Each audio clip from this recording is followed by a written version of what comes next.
छगन भुजबळ राष्ट्रवादी काँग्रेस सोडणार असल्याच्या चर्चांना उधाण आलं होतं आणि याबाबत राष्ट्रवादीचे प्रदेशाध्यक्ष सुनील तटकरे यांनी सर्व चर्चा निरर्थक असल्याचं म्हटलंय।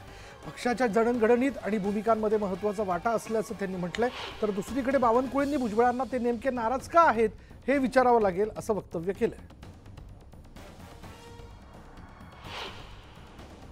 या सगळ्या चर्चा निराधार आहेत।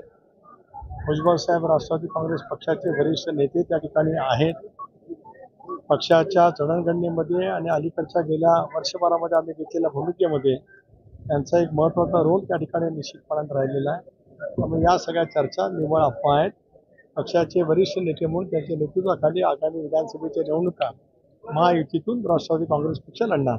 छगन भुजबळ सुद्धा नाराज आहे आणि वेगळा छगन भुजबळ साहेबांना विचारलं लागेल की त्यांची नाराजी काय आहे, त्यांच्या भूमिका काय आहेत। त्यांच्या भूमिकेबद्दल माझं मत व्यक्त करणे योग्य होणार नाही।